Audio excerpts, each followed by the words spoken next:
എന്തോ കണ്ട് പേടിച്ചതുപോലെ വാവിട്ട് കരയുന്ന കുഞ്ഞിന്റെ ശബ്ദം കാതിൽ പതിഞ്ഞതും വസുവിൽ വെപ്രാളം നിറഞ്ഞു.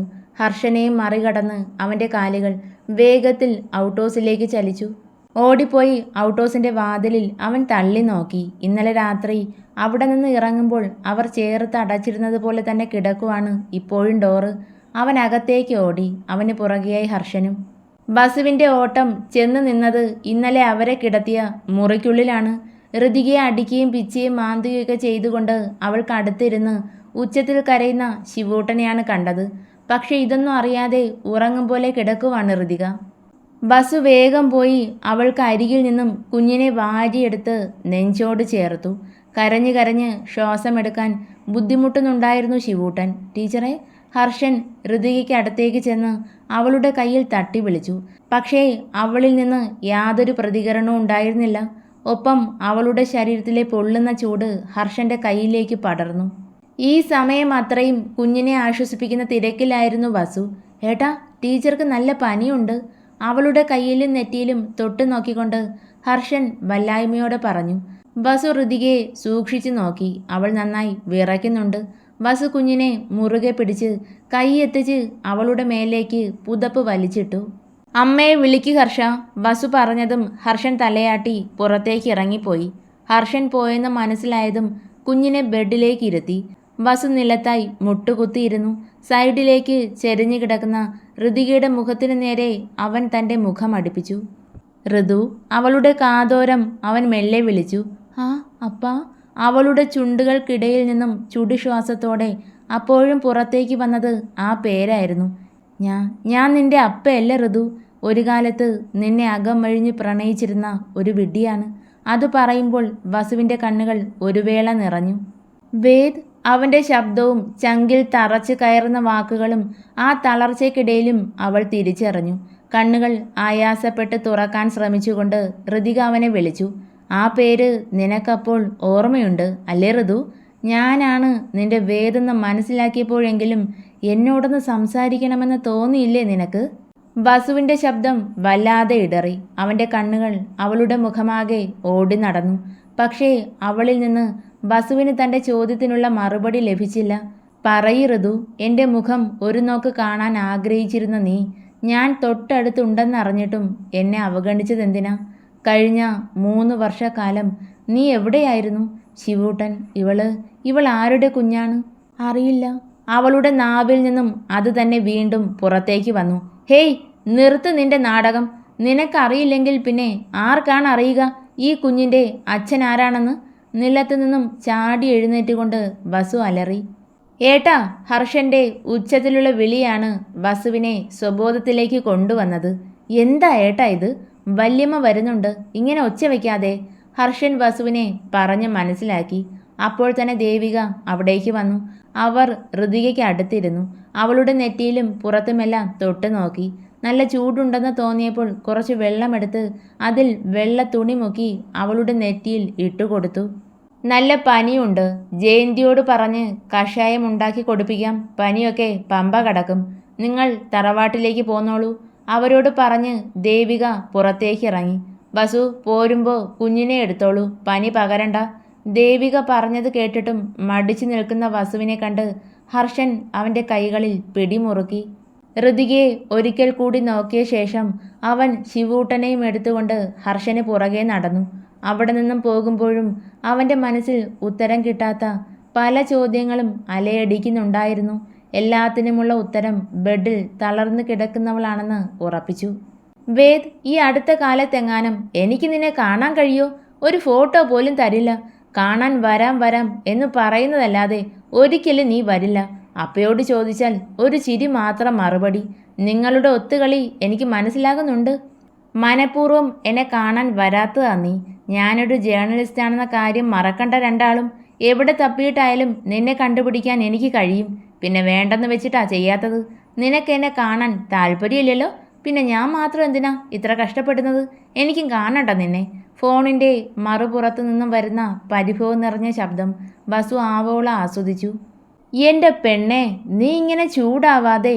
ഇനി അധികം താമസമില്ലാതെ ഞാൻ നിന്നെ കാണാൻ വരും. പക്ഷേ ഒറ്റയ്ക്കാവില്ല. കൂടെ എൻ്റെ അനിയനും മുത്തശ്ശിയും ഉണ്ടാവും. നിന്നെ എൻ്റെ ഒപ്പം കൂട്ടാനുള്ള വരവായിരിക്കും അത്. നിന്റെ അപ്പ വല്ലാതെ തിടുക്കം കൂട്ടുന്നു നിന്നെ അവിടെ നിന്നും ഈ വേദിനൊപ്പം പറഞ്ഞു വിടാൻ. തൻ്റെ വാക്കുകൾ അവളിൽ മൗനം നിറയ്ക്കുന്നത് വസു അറിഞ്ഞു.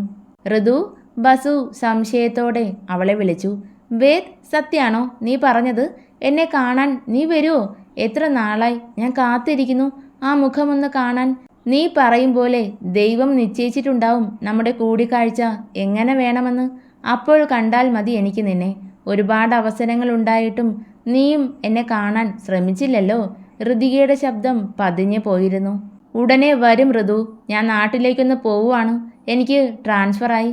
ഇനി ഈ നാട്ടിലേക്ക് ഒരു മടങ്ങി വരവുണ്ടെങ്കിൽ അത് നിന്നെ എൻ്റെ ഒപ്പം കൂട്ടാനുള്ള വരവായിരിക്കും. കാത്തിരുന്നോ ആ ദിവസത്തിനായി.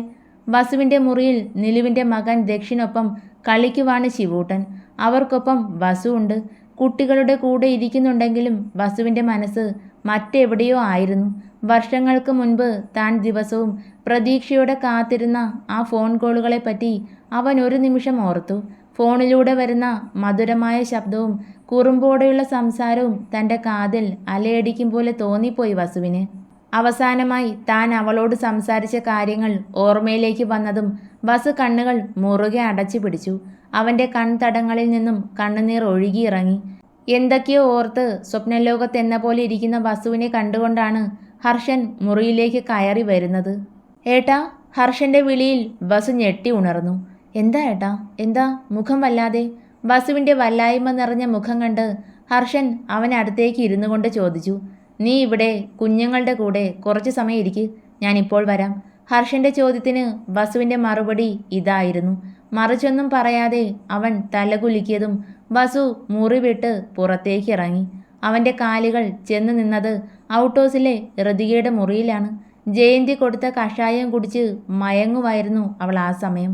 വസു ഋതികയ്ക്കരികിൽ ബെഡിലേക്ക് ഇരുന്നു. ഫാനിൻ്റെ കാറ്റ് വീശുന്നതിനനുസരിച്ച് അവളുടെ മുഖത്തേക്ക് പാറി വീഴുന്ന മുടിയിഴകൾ അവൻ കൈകളാൽ മാടിയൊതുക്കി അവളുടെ ചെവിക്ക് പിന്നിലേക്ക് തിരികെ വെച്ചു. അവൻ്റെ കൈയുടെ സ്പർശനത്തിൽ ഉറക്കത്തിനിടയിലും ഒരു മൂളലോടെ അവൾ മുഖം വെട്ടിച്ചു. വസു മെല്ലെ അവളെ ഉണർത്താതെ അരികിലേക്ക് കിടന്നു. അവളുടെ വയറ്റിലൂടെ കൈ ചുറ്റി പിടിച്ചു.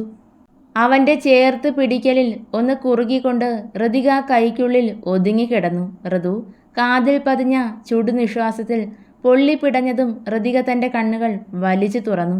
ഒരു ഞെട്ടലോടെ അവളുടെ കണ്ണുകൾ നാലുപാടും പാഞ്ഞു. തൻ്റെ വയറിൽ ചുറ്റിയിരിക്കുന്ന കൈകൾ കണ്ടതും ഭയത്തോടെ ബെഡിൽ നിന്നും ചാടി എഴുന്നേൽക്കാൻ ശ്രമിച്ചു. പക്ഷേ അടുത്ത നിമിഷം എഴുന്നേറ്റതുപോലെ തന്നെ അവൾ ബെഡിലേക്ക് കിടന്നുപോയി. തൻ്റെ വയറിലിരിക്കുന്ന കൈയുടെ ഉടമ ആരാണെന്നറിയാനായി അവൾ തല ഉയർത്തി നോക്കുന്നതിന് മുന്നേ വസു അവളെ തനിക്ക് എതിർവശത്തേക്ക് ചരിച്ച് കിടത്തിക്കൊണ്ട് അവളുടെ പിൻകഴുത്തിലേക്ക് മുഖം പൂഴ്ത്തി വെച്ചു. ഋതികയുടെ ശ്വാസം ഉയർന്നു. എവിടേക്കാ നീ ഓടി രക്ഷപ്പെടാൻ ശ്രമിക്കുന്നത്? നിന്റെ ശരീരത്തിൽ അമർന്ന കൈകൾ എൻ്റേതാണെന്ന് അറിയാമായിരുന്നിട്ടും ഈ ഒളിച്ചോട്ടം എന്തിനാണ് ഋതു? അങ്ങനെ കിടന്നുകൊണ്ട് തന്നെ വസു ചോദിച്ചു. പ്ലീസ്, എന്നെ അങ്ങനെ വിളിക്കരുത്.